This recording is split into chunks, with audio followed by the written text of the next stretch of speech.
أعوذ بالله من الشيطان الرجيم. بسم الله الرحمن الرحيم.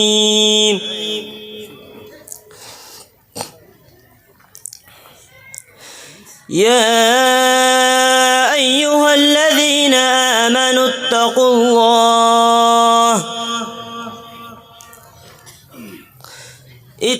الله ولتنظر نفس ما قدمت لغد واتقوا الله إن الله خبير بما تعملون.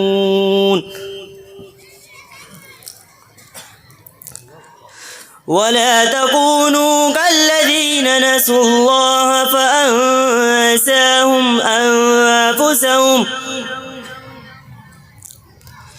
أولئك هم الفاسقون.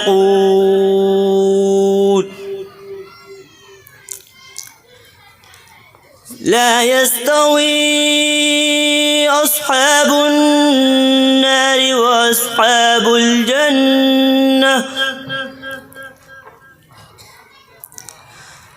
أصحاب الجنة هم الفائزون.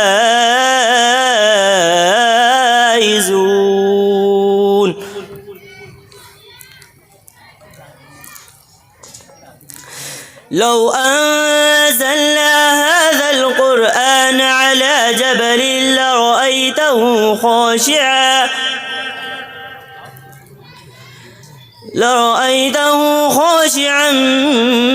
متصدعا من خشية الله. وتلك الأمثال نضربها للناس لعلهم يتفكرون.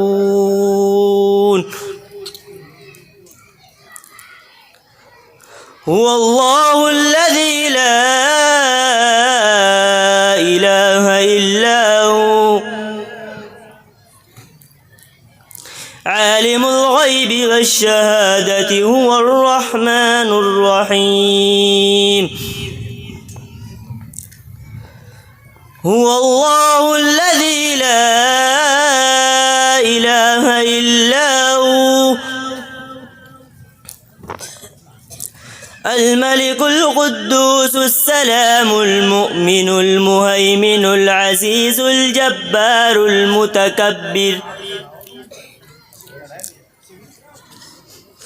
سبحان الله عما يشركون. هو الله الخالق البارئ المصور له الأسماء الحسنى يسبح له ما في السماوات والأرض وهو العزيز الحكيم. صدق الله العظيم. السلام عليكم ورحمة الله وبركاته. بسم الله الرحمن الرحيم. الحمد للرحمن الذي علم القرآن والصلاة والسلام على من لا نبي بعده. اما بعد. تاریک ہو رہا ہے تو یہی راہ سجائیں، تاریک ہو رہا ہے تو یہی راہ سجائیں، اسرار دو عالم سے پردوں کو اٹھائیں، سوئی ہوئی قوموں میں یہ ہمت کو جگائیں، رہبر بھیے ہمدم بھیے غمخوار ہمارے استاد یہ قوموں کے ہیں معمار ہمارے. قابل صد احترام حضرات اساتذہ اعظام، مہمان کرام اور عزیز ساتھیوں، اس دنیا فانی میں جب کسی چیز پر ہماری نگاہ پڑتی ہے تو دیکھنے کے بعد اس چیز کے بنانے والے کی طرف ذہن جاتا ہے، جس سے بنانے والے کی قدر و منزلت کا اندازہ ہو جاتا ہے. اسی طرح ہم اپنے معاشرے میں بڑے بڑے عہدوں پر فائز اپنے ہی کو دیکھتے ہیں، ایسے ہنرمند افراد کو دیکھتے ہیں جو ترقی کے منازل طے کرتے ہوئے بام عروج پر پہنچ جاتے ہیں، تو انسانی عقل یہ سوچنے پر مجبور کرتی ہے کہ آخر کون سا کاریگر ہے جس نے اس خاکی پتلے کو اوج ثریا پر پہنچا دیا، آخر کون سی طاقت ہے جس نے اس عالمزار کو یہ مقام بلند عطا کیا۔ تو معلوم ہونا چاہیے کہ ان سب کے پیچھے ایک ہستی موجود ہے جسے استاد کہتے ہیں۔ میرے بھائیوں، استاد ایک چراغ ہے جو تاریک راہوں میں روشنی کے وجود کو برقرار رکھتا ہے۔ استاد وہ پھول ہے جو اپنی خوشبو سے معاشرے میں امن و امان اور محبت و محبت کا پیغام پہنچاتا ہے۔ استاد ایک ایسا رہنما ہے جو آدمی کو زندگی کی گمراہیوں سے نکال کر منزل کی طرف گامزن کرتا ہے۔ استاد وہ عظیم رہبر ہے جو آدمی کو انسان بنا دیتا ہے، آدمی کو حیوانیت کے پنجے سے نکال کر انسانیت کے گور سے آشنا کرواتا ہے۔ استاد آدمی کو یہ بتاتا ہے معاشرے میں لوگوں کے ساتھ کیسے رشتے قائم رکھنے چاہیے۔ استاد ایک معمولی سے آدمی کو آسمان تک پہنچا دیتا ہے۔ استاد منارہ نور ہے جو اندھیرے میں ہمیں راہ دکھلاتا ہے، ایک سیڑھی ہے جو ہمیں بلندی پر پہنچا دیتی ہے، ایک انمول تحفہ ہے جس کے بغیر انسان ادھورا ہے۔ یقیناً استاد بنیاد کی وہ اینٹ ہے جو پوری عمارت کا بوجھ اٹھاتی ہے مگر کسی کو نظر نہیں آتی۔ استاد معاشرے کا نمک ہے جو تھوڑی مقدار میں ہونے کے باوجود ذائقہ بدلنے کی حیثیت رکھتا ہے۔ استاد ایک ایسی شمع ہے جو خود جل کر دوسروں کو فائدہ پہنچاتی ہے۔ استاد وہ ماں ہے جو سراسر محبت ہے، جو خود ٹھنڈی جگہ لیٹ کر بچے کو خشک اور گرم بستر مہیا کرتی ہے۔ استاد زندگی کے اس سفر میں رہنمائی کرنے والا اور علم و دانش کا رکھوالا ہے۔ استاد کی عظمت کو ترازو میں نہ تولو، استاد تو ہر دور من مول رہا ہے۔ یاد رکھنا چاہیے کہ استاد کنگ تو نہیں ہوتا مگر کنگ میکر ضرور ہوتا ہے۔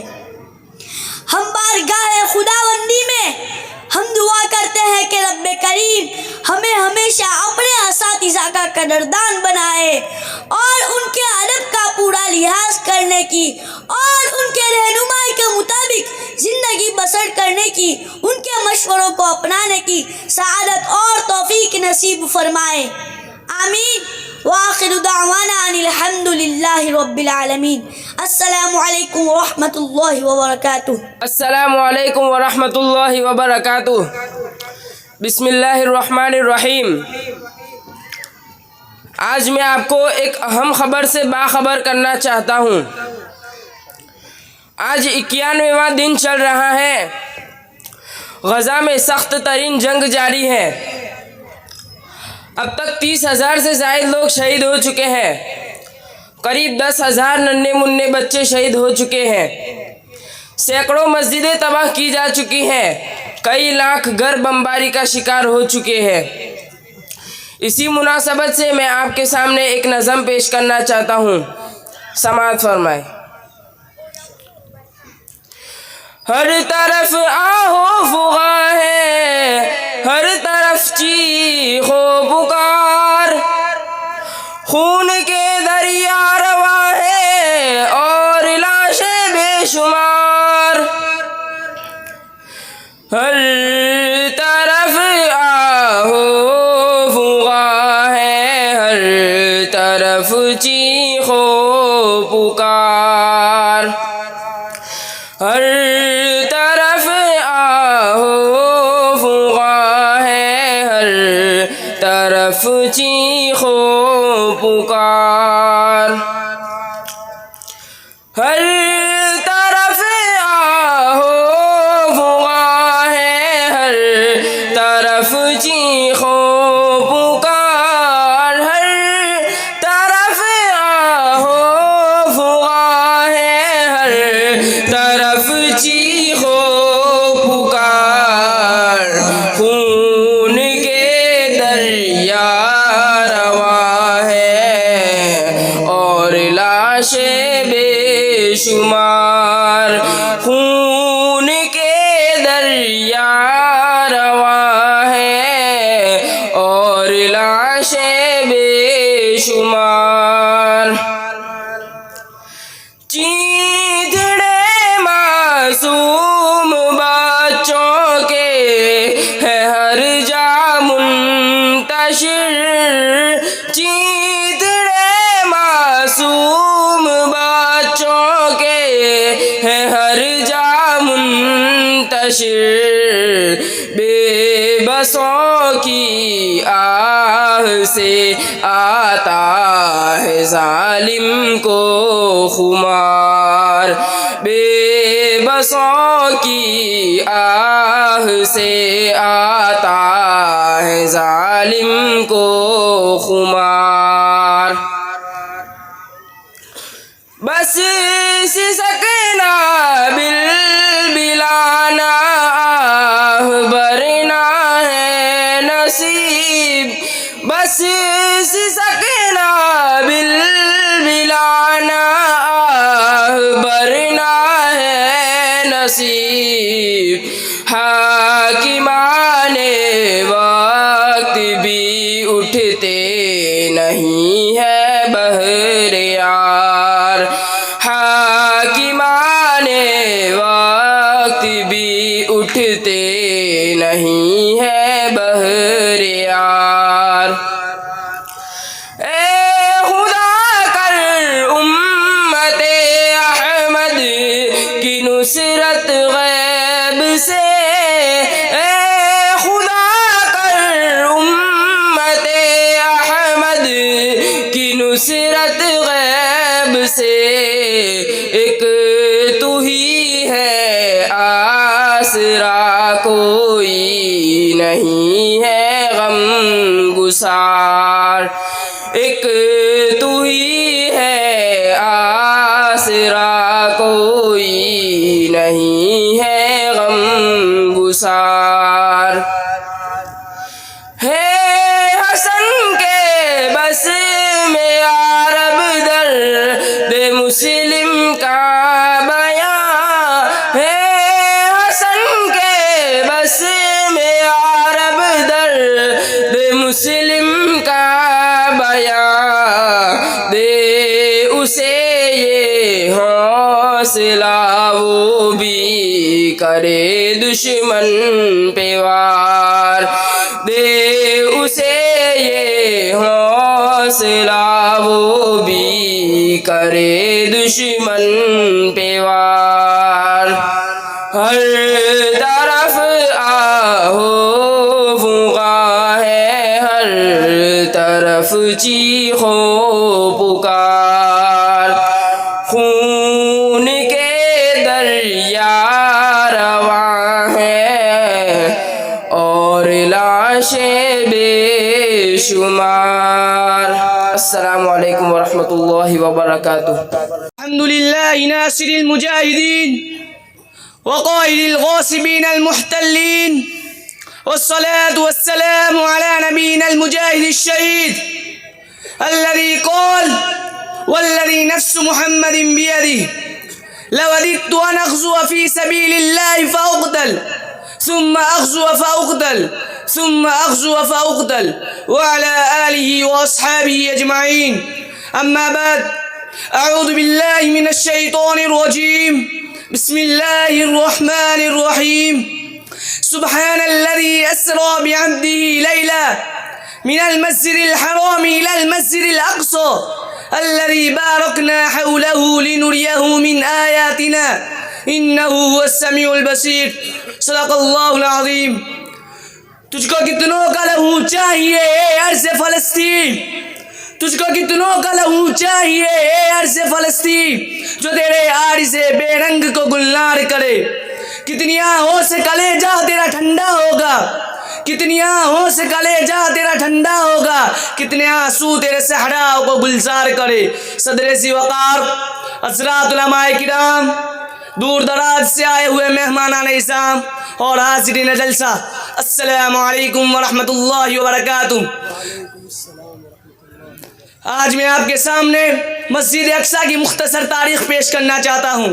میرے دوستو، بھارت سے تقریباً 4,500 کلومیٹر دور ایک ملک واقع ہے جس کا نام فلسطین ہے، جس کا کل ایریا 28,000 کلومیٹر سے زیادہ ہے، جسے عرب کے مشہور قبیلے کنعان نے آباد کیا تھا، جہاں حضرت ابراہیم، حضرت صالح، حضرت یعقوب، حضرت یوسف، حضرت لوط، حضرت زکریا، حضرت موسیٰ، حضرت سلیمان، حضرت داؤد علیہ السلام جیسے بڑے بڑے انبیاء نے اپنی زندگی گزاری، جہاں پر ایک شہر ہے یروشلم نام کا، جس کا دوسرا نام القدس ہے، جس کے مشرقی یعنی پورو علاقے میں ایلیا محلے میں خدا کا ایک گھر آباد ہے، جس کو بیت المقدس یا بیت المقدس یا مسجد ایلیا یا مسجد اقصیٰ کہا جاتا ہے۔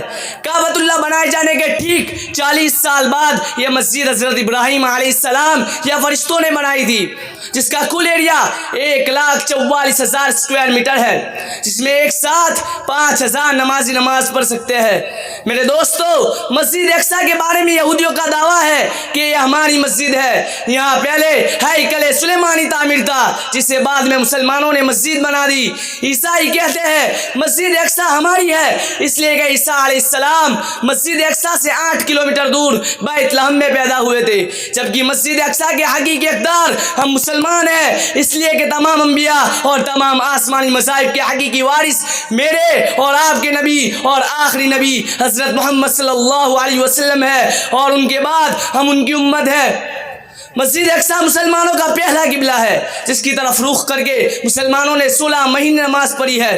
مسجد اقصیٰ وہ مسجد ہے جہاں ہمارے نبی صلی اللہ علیہ وسلم نے تمام انبیاء کی امامت کروائی تھی، جہاں سے آپ صلی اللہ علیہ وسلم کو معراج کا سفر کروایا گیا تھا، جس میں ایک نماز پڑھنے کا ثواب 1,000 اور دوسری روایت میں ہے کہ 50,000 نمازوں کے برابر ثواب ملتا ہے۔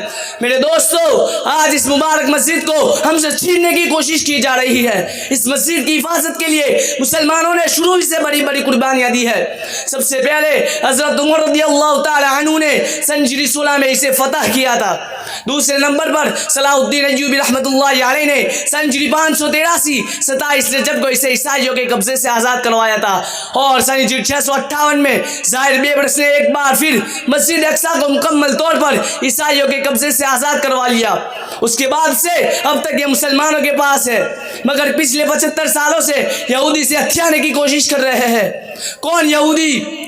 وہ یہودی جنہیں پچھلے 1000 سال میں ان کی شرارتوں کی وجہ سے 1 نہیں 2 نہیں 3 نہیں 33 مرتبہ الگ الگ ملکوں سے نکالا گیا۔ آخری مرتبہ ہٹلر نے جنوری سے 1933 میں بہت بری طرح نکالا تھا۔ کچھ اپنوں کی سازش اور کچھ برٹش گورنمنٹ کی سازش سے انہیں فلسطین میں آباد کیا گیا۔ یہودیوں کے آنے سے پہلے فلسطین 94% مسلمانوں کے پاس تھا۔ یہودیوں نے رفتہ رفتہ 84% پر قبضہ کر لیا۔ آج مسلمانوں کے پاس صرف 16% زمین بچی ہے۔ کچھ حصہ ویسٹ بینک کے نام سے جانا جاتا ہے اور کچھ حصہ غزہ کے نام سے جانا جاتا ہے، جہاں آج کل تاریخ کی سخت ترین جنگ لڑی جا رہی ہے، جہاں کا بچہ مسجد اقصیٰ کی حفاظت کے لیے اپنی جان کی باز لگا رہا ہے اور چیخ چیخ کر یہ کہہ رہا ہے کہ خون دل دے کے سواریں گے رخ برگ گلاب، خون دل دے کے سواریں گے رخ برگ گلاب، ہم نے گلشن کے تحفظ کی قسم کھائی ہے۔ آج یہودی ہمارے بچوں، بڑوں، عورتوں کو گاجر مولی کی طرح کاٹ رہے ہیں، اور ہم مسلمان اپنی مستیوں میں مست ہیں۔ ہمارا لباس دیکھو تو یہودی، بال دیکھو تو یہودی، طور طریق دیکھو تو یہودی۔ آج ہمارے استعمال کی تمام چیزیں یہودیوں کی ہے۔ اقبال نے کہا تھا وَزَعْمَتُمْ نَصَارَىٰ تَمَدُّن میں حنود، وَزَعْمَتُمْ نَصَارَىٰ تَمَدُّن میں حنود، یہ مسلمان ہیں جنہیں دیکھ کے شرمائے یہود۔ آج ضرورت ہے ہم مسجد اقصیٰ کی خدمت اور حفاظت کے لیے اسی طرح منت مانے جیسے حضرت مریم علیہ السلام کی والدہ نے مسجد اقصیٰ کی خدمت اور حفاظت کے لیے منت مانی تھی۔ قرآن شریف میں ہے اذ قالت امرأة عمران ربی انی نذرت لک ما فی بطنی محررا فتقبل منی انک انت السمیع العلیم۔ قرآن کہتا ہے یاد کرو اس وقت کو جب عمران کی گھر والی مریم علیہ السلام کی والدہ نے کہا تھا اے میرے پروردگار، میں منت مان چکی ہوں کہ میرے پیٹ میں جو بچہ ہے میں اسے ہر کام سے آزاد کر کے تیرے لیے یعنی تیرے گھر بیت المقدس کے لیے وقف کر دوں گی، تو میری اس منت کو قبول فرما، تو بڑا سننے والا بڑا جاننے والا ہے۔ مسلمانوں سنبھل جاؤ، سنبھل جانے کا وقت آیا، مسلمانوں سنبھل جاؤ، سنبھل جانے کا وقت آیا، بہت سوئے ہو تم اب ہوش میں آنے کا وقت آیا، جلا ڈالی تھی تم نے کشتیاں اندلس کے ساحل پر، مسلمان پھر تیری تاریخ دہرانے کا وقت آیا، جہاں سے 313 چلے تھے تم مسلمانوں، انہی ماضی کی راہوں پر پلٹ جانے کا وقت آیا۔ سنو یہ مسجد اقصیٰ سے کیا آواز آتی ہے، سنو یہ مسجد اقصیٰ سے کیا آواز آتی ہے، مسلمانوں میری حرمت پہ کٹ جانے کا وقت آیا۔ اللہ تعالیٰ ہم سب کو مسجد اقصیٰ کی خدمت اور حفاظت کے لیے قبول فرمائے، آمین ثم آمین، وآخر دعوانا ان الحمد للہ رب العالمین۔ السلام علیکم ورحمۃ اللہ وبرکاتہ۔ السلام علیکم ورحمۃ اللہ وبرکاتہ۔ ایک بار درود شریف کا نذرانہ پیش کرے۔ اللہم صلی علی سیدنا محمد وعلی آل سیدنا محمد وبارک وسلم۔ بسم اللہ الرحمن الرحیم۔ وہ شہر محبت جہاں مصطفیٰ ہے، وہیں گھر بنانے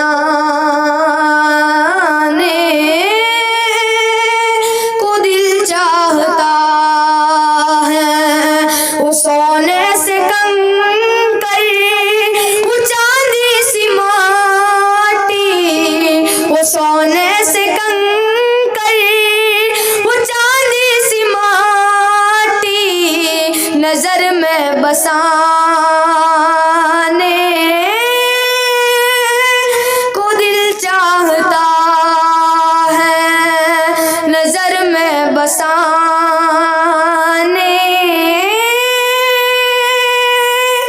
کو دل چاہتا ہے۔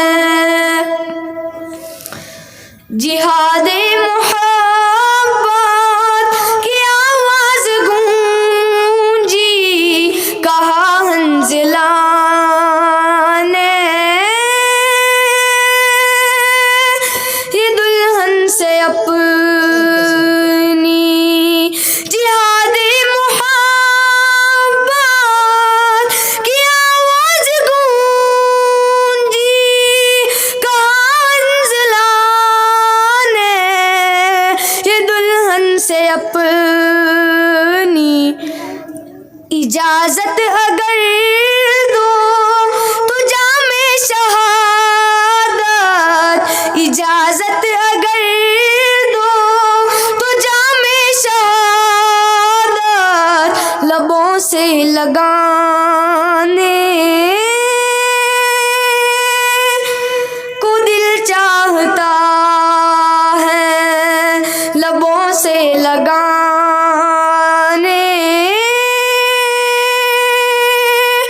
کو دل چاہتا ہے۔ وہ شہر محبت جہاں مصطفیٰ ہے، وہیں گھر بنانے کو دل چاہتا ہے۔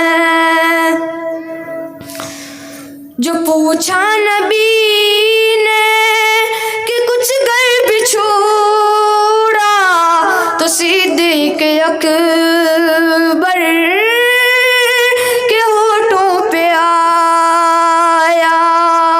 جو پوچھا نبی نے کہ کچھ گھر بھی چھوڑا، تو صدیق اکبر کے ہونٹوں پہ آیا۔ وہاں مال و دولت کی کیا ہے ضرورت، وہاں مال و دولت کی کیا ہے ضرورت، جہاں دل لٹانے کو دل چاہتا ہے، جہاں دل لٹانے کو دل چاہتا ہے۔ وہ سونے سے کنکر، وہ چاندی سی ماٹی، وہ سونے سے کنکر، وہ چاندی سی ماٹی، میں بسانے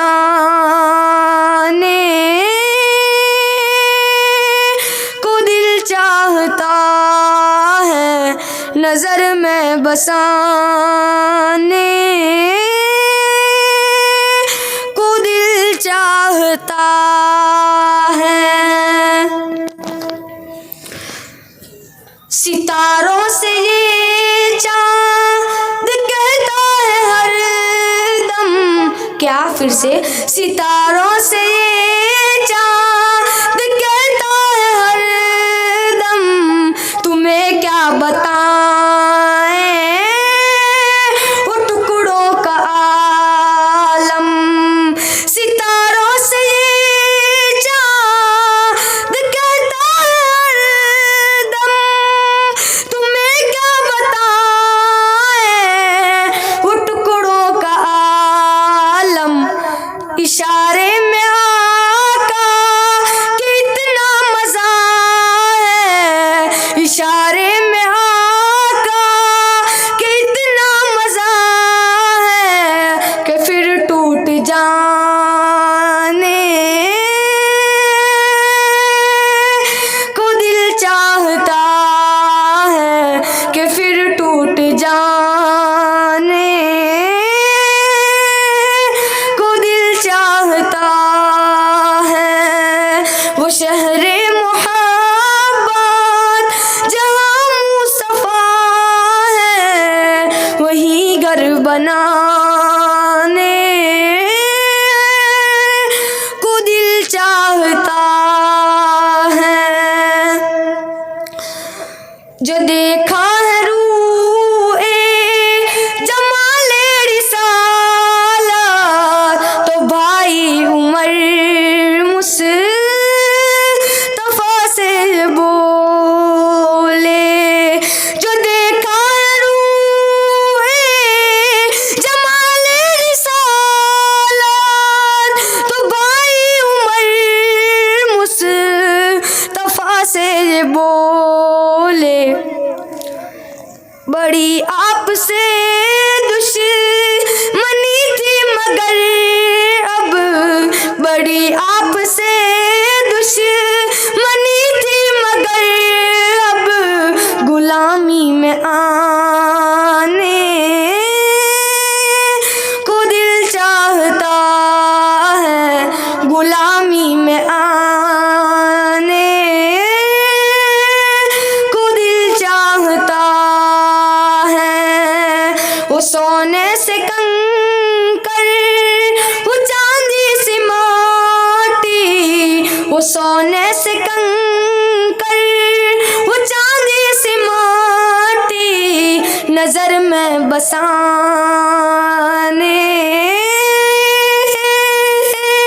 کو دل چاہتا ہے، نظر میں بسانے کو دل چاہتا ہے۔ السلام علیکم ورحمۃ اللہ وبرکاتہ۔ السلام علیکم ورحمۃ اللہ وبرکاتہ۔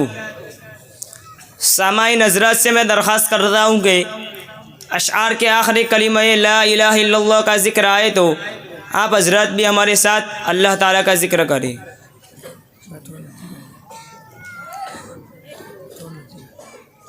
بسم اللہ الرحمن الرحیم۔ یار رہے یا رب تو میرا، اور میں تیرا یار رہوں، مجھ کو ہو فقط تجھ سے محبت، خلق سے میں بیزار رہوں، ہر دم ذکر و فکر میں تیرے مست رہوں، سرشار رہوں، ہوش رہے نا مجھ کو کسی کا تیرا مگر ہوشیار رہوں، اب تو رہے بس تعداد میں آخر ورد زباں میرے الہ لا الہ الا اللہ لا الہ الا اللہ لا الہ الا اللہ لا الہ الا اللہ تیرے سوا معبود حقیقی کوئی نہیں ہے کوئی نہیں تیرے سوا مقصود حقیقی کوئی نہیں ہے کوئی نہیں تیرے سوا موجود حقیقی کوئی نہیں ہے کوئی نہیں تیرے سوا مشہود حقیقی کوئی نہیں ہے کوئی نہیں اب تو رہے بس تعدم آخر ورد زباں میرے الہ لا الہ الا اللہ لا الہ الا اللہ لا الہ الا اللہ لا الہ الا اللہ دونوں جہاں میں جو کچھ بھی ہے سب ہے تیرے زیر نگی جنو انسو حور و ملائک عرش و کرسی چرخ و زمین کون و مقام لائی کے سجدہ تیرے سوائے نور مبین کوئی نہیں ہے کوئی نہیں ہے کوئی نہیں ہے کوئی نہیں اب تو رہے بس تعدم آخر ورد زباں میرے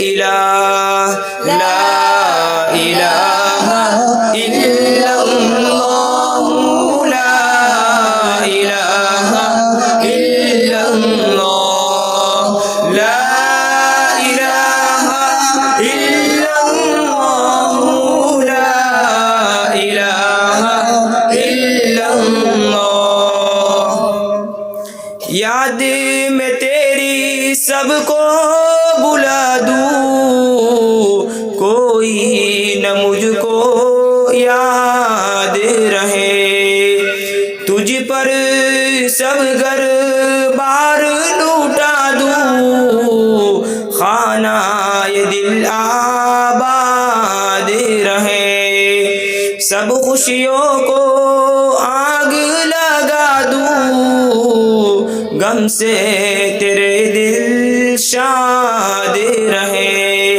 سب کو نظر سے اپنی گرا دوں تجھ سے فقط فریاد رہے اب تو رہے بس تعدم آخر ورد زباں میرے الہ لا الہ الا اللہ لا الہ الا اللہ لا الہ الا اللہ لا الہ الا اللہ لا الہ الا اللہ لا الہ الا اللہ محمد رسول اللہ صلی اللہ علیہ وسلم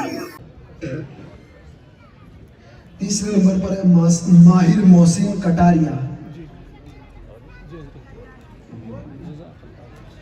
چوتھے نمبر پر ہے لقمان عرفان پوچو. پانچویں نمبر پر ہے فیضان احمد حسن بدانی. چھٹے نمبر پر ہے شہباز طیب پتل. ساتویں نمبر پر ہے محمد زید ادریس ججارہ. اور آٹھویں نمبر پر ہے آصف بلال پاتنیا.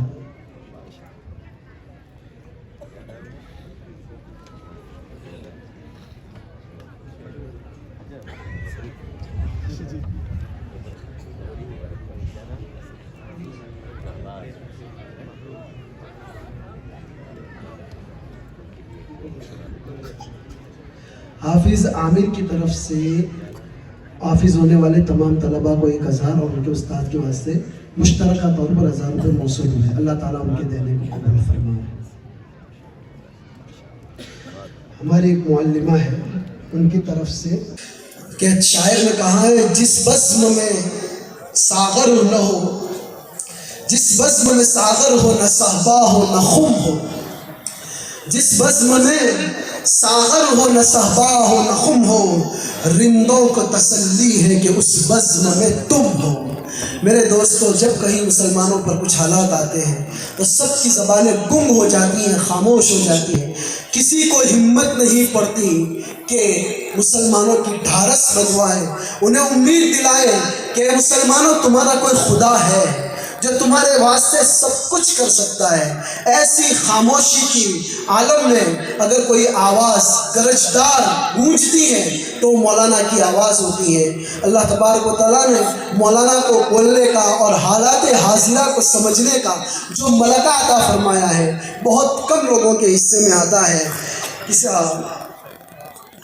علوم شریعت کے اوپر ان کو قدرت ہے, اس کے ساتھ ساتھ مذہبی اور سیاسی اور سماجی معاملات پر بھی مولانا کافی گہری نظر رکھتے ہیں.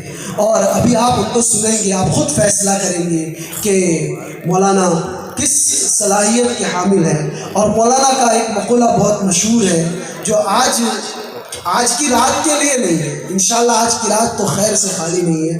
مولانا کہا کرتے ہیں کہ رات بھر کے مشاعروں اور گویوں کے گانوں سے امتیں نہیں چلتی ہیں.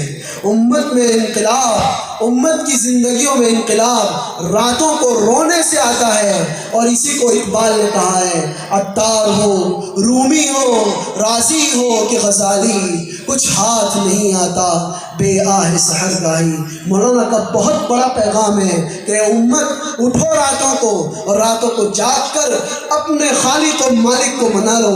انشاءاللہ تمہارے دن کے سارے کاموں کی طرف سے وہ کافی ہو جائے گا. آج ایسی شخصیت ہمارے درمیان موجود ہے جن کا تعارف آفتاب کو چراغ دکھانے کی طرح ہے. میں نے جو کچھ آپ کے سامنے رکھا, مولانا کی ایک بہت بڑی نسبت جڑی ہے آل انڈیا مسلم پرسنل لا بورڈ کے ساتھ. اس کے مولانا بہت ہی سرگرم رکن ہیں اور پرسنل لا کی طرف سے جا بجا ان کے خطابات بھی ہوتے ہیں. اور اس تعلق سے وہ امت مسلمہ ہندیہ کے درمیان بیداری بھی لاتے ہیں. اس شعر کے ساتھ مولانا کو ہم دعوت خطاب دیتے ہیں کہ شراب کہن پھر پلا ساقیا, شراب کہن پھر پلا ساقیا, وہیں جام گردش میں لا ساقیا. مجھے عشق کے پر لگا کر اڑا, میری خاک جگنو بڑھا کر اڑا. تڑپنے پھڑکنے کی توفیق دے, دل مرتضیٰ سوز صدیق دے. جوانوں کو سوز جگر بخش دے, میرا عشق میری نظر بخش دے. کبوتر کہیں آشیانے سے دور, پھڑکتا ہوا جال میں نہ صبور. میرے قافلے میں لٹا دے اسے, لٹا دے ٹھکانے لگا دے اسے. مولانا مائک پر ہے, اب آپ سے مخاطب ہوں گے. آپ بہت وقار کے ساتھ مولانا کو سن کر جائیں گے انشاءاللہ تعالی. السلام علیکم ورحمۃ اللہ وبرکاتہ. بسم اللہ الرحمن الرحیم. الحمد لله وكفى وسلام على عباده الذين اصطفى أما بعد. الحمد لله رب العالمين والعاقبة للمتقين والصلاة على رسوله محمد وعلى آله وأصحابه أجمعين. رب اشرح لي صدري ويسر لي أمري واحلل عقدة من لساني يفقه قولي. رب يسر ولا تعسر وتمم بالخير. رب زدني علما ربي زدني علما. اللهم ربي زدني علما وألحقني بالصالحين. فأعوذ بالله من الشيطان الرجيم. بسم الله الرحمن الرحيم. الرجال قوامون على النساء. صدق الله العظيم وصدق رسوله النبي الأمي الكريم.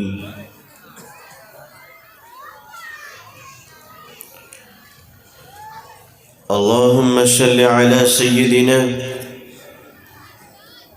محمد وعطرته بعدد كل معلوم لك.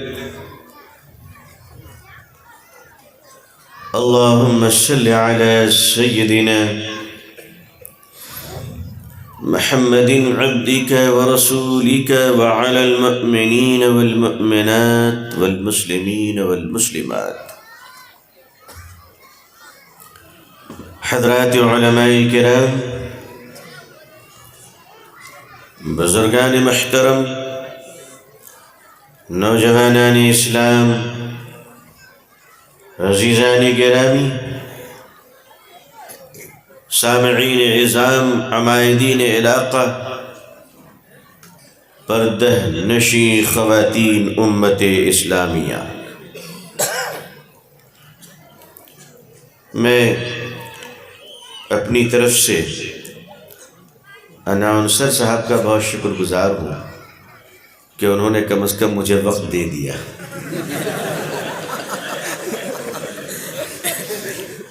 ورنہ مجھے لگ رہا تھا کہ تاریخ بدلے گی، کل میری وجہ سے، آج ان کی وجہ سے.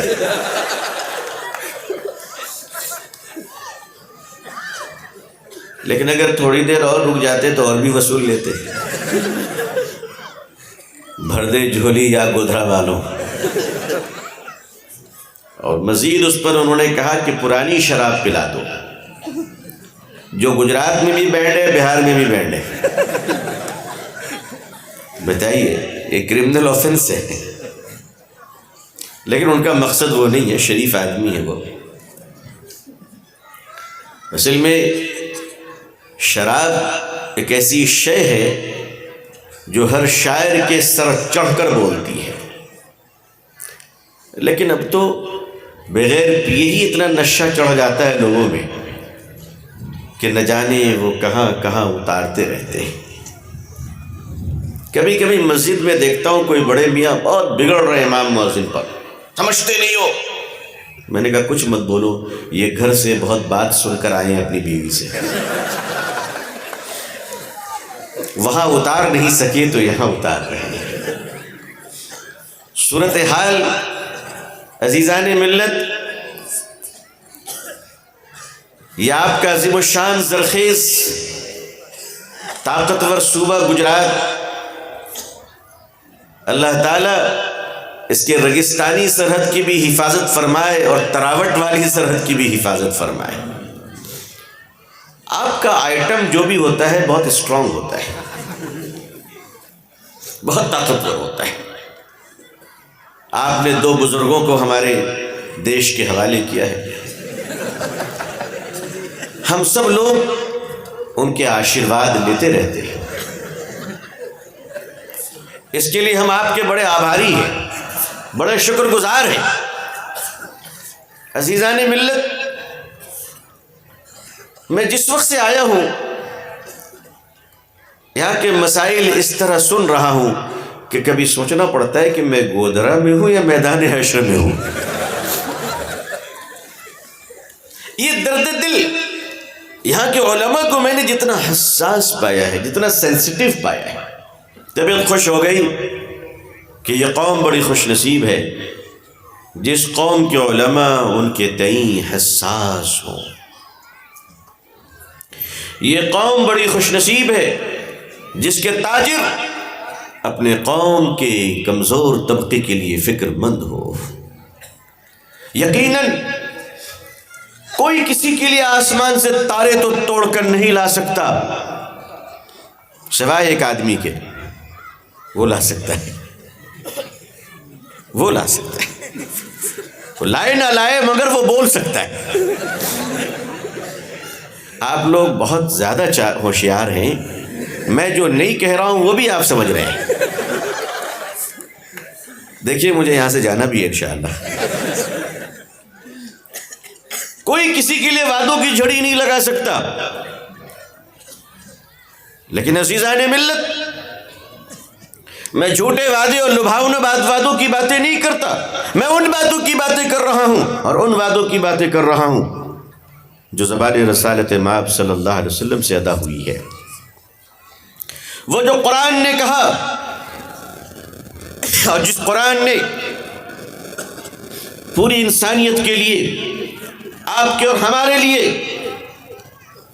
قرآن کریم نے جو وعدے کیے ہیں، قرآن کریم نے جو امور متعین کیے ہیں،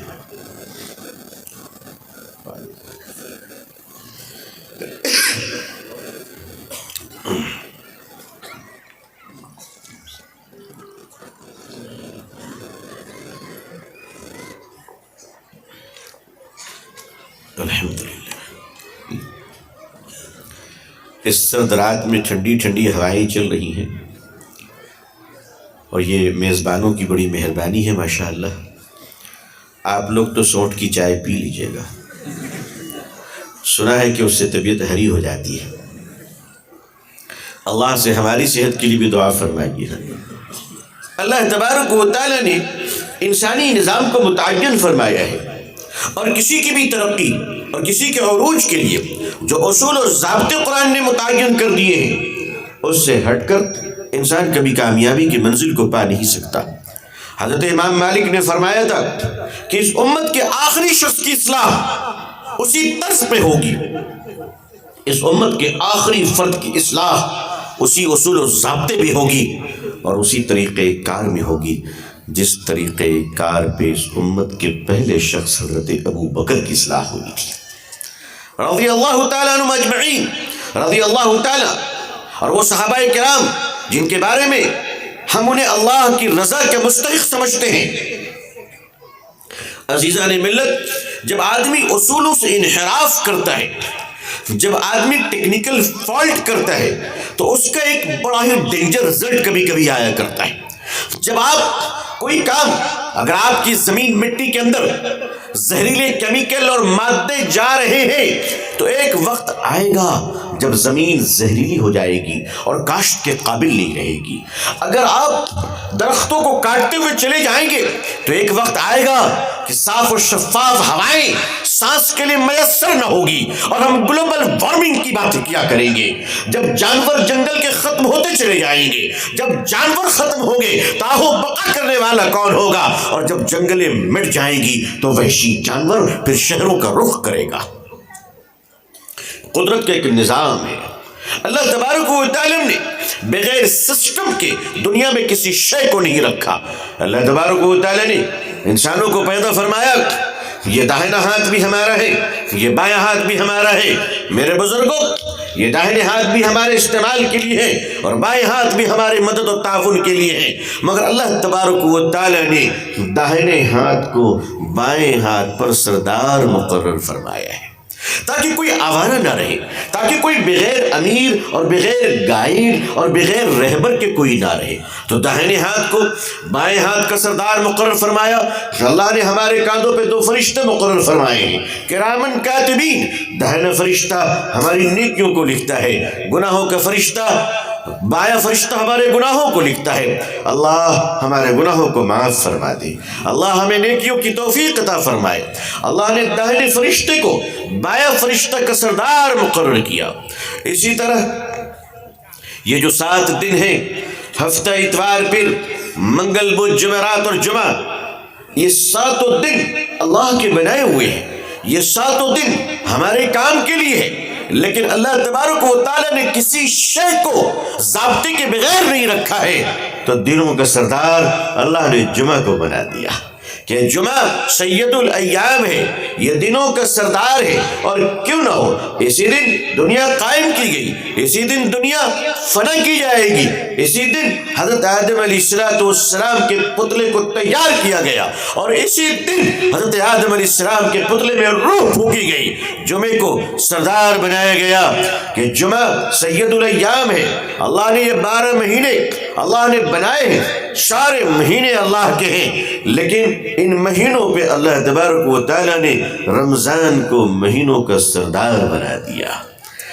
اللہ نے انبیاء علیہ السلام پر کتب نازل فرمائے، صحیفے نازل فرمائے، بہت سارے انبیاء علیہ السلام پر صحیفے آئے، مشہور کتابوں میں تورات، انجیل، زبور اور قرآن ہے، لیکن اللہ تبارک و تعالیٰ نے اپنے تمام کلام اور کتابوں کا سردار اللہ نے قرآن کو بنایا۔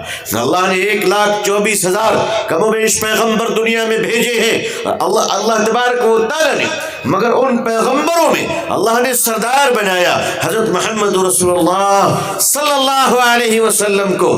عزیزان ملت، اللہ نے انگنت فرشتے پیدا فرمائے ہیں، نہ جانے کتنے فرشتے ہیں، کروڑوں فرشتوں کا عالم یہ ہے کہ کعبۃ اللہ کے طواف کرنے کے لیے ایک وقت میں 70,000 فرشتے آتے ہیں، اور وہ ایک طواف مکمل کر کر جب چلے جاتے ہیں تو قیامت تک ان کا نمبر نہیں آتا، اور فرشتوں کی طواف سے کعبہ کبھی خالی نہیں رہتا ہے۔